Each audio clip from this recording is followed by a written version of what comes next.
listening to an audio article by the Common Constitutionalist.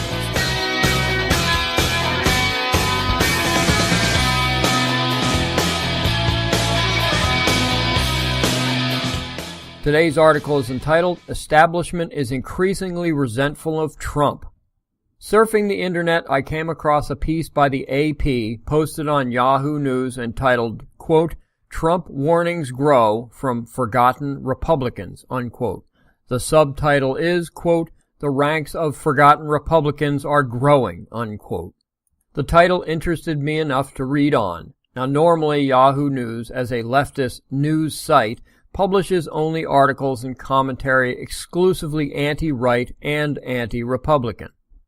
However, it, like all other leftist sites, specializes in posting anything contrary to President Trump, regardless of the source.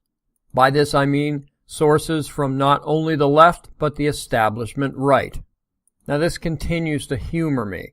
These are the same liberal news outlets that in years gone by would vilify even the most moderate Republicans. If there is an R after their name, they are, by default, bad. Now, anyone who aligns themselves against or displays any criticism of President Trump is a friend of the mainstream press, or at the very least is granted a temporary reprieve from being bashed. The article lamented, from the establishment's point of view, the fate of the Republican Party, as if the left has any concern with that. They cited several once powerful and influential GOPers who have fallen out of favor during the era of Trump. Among them is moderate and oh-so-reasonable Tim Pawlenty. Also mentioned are Jeb Bush, John Kasich, and Jeff Flake. Not a spine can be found in any of them.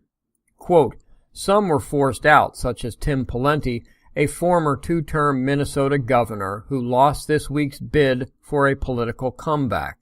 Some, such as retiring Republican Senator Bob Corker, chose to leave on their own. Others still serve, but with a muted voice, unquote. A muted voice? Really? This is exactly what we true conservatives have been complaining of for decades. The only time their voices are muted is when we elevate, by means of our votes and their lies, to the majority. Then all the bluster and promises made of when they were in the minority goes quiet, becomes muted. Quote, the expanding list of marginalized GOP leaders underscores how thoroughly Trump has dominated and changed the Republican Party in the nearly 2 years since he seized the presidency. Now this is funny. To many of us, GOP leadership has been marginalized for years. But when your choice is between Nancy Pelosi and John Boehner or Paul Ryan, or between Chuck Schumer and Mitch McConnell, what do we do but pick the lesser of two evils? And frankly, it is we conservatives that have been marginalized, used, and abused by the same GOP who is bemoaning their current fate. Quote, I hope this is a very temporary place for the Republican Party, unquote, said Corker. Quote, I hope that very soon we will return to our roots as a party that's very different, especially in tone, from what we've seen coming out of the White House, unquote. Well, this is the best quote yet. Allow me to translate. What he means is, I hope we can return to the status quo, where a few in leadership get together without monitor in a back room to set policy for the nation without any input from the rank and file, and where Chuck Schumer of the minority party gets to set the agenda.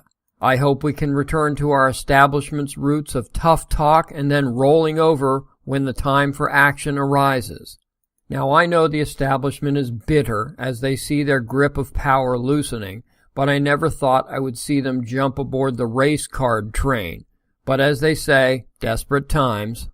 Over the years, many conservatives have stated that there is not a dime's difference between the establishment and the Democrats. Well, here you go. Quote, white nationalism isn't something I'm ever going to be comfortable with, but it is embraced by or simply doesn't bother a lot of Republicans, unquote, said former Ohio Republican Chairman Matt Borges. Yes, it's now a sign of white nationalism to speak ill of any illegal immigrants, including MS-13, want NFL players to stand for the national anthem, and to not be so quick to expunge our history by erasing any mention of the Confederacy in order to placate a relatively few radicals. These establishment Republicans sound more and more like bitter Democrats every day. Anything that makes them uncomfortable or they just don't like is racist. The piece continues for many more paragraphs, mourning the current status of the establishment, but summed up the state of squishy Republicans nicely. For their efforts in obstructing the draining of the swamp and trying to cling to their inside-the-Beltway cartel mindset, quote, isolation and political exile have been their rewards, unquote. And it couldn't happen to a more deserving bunch. Thank you for listening.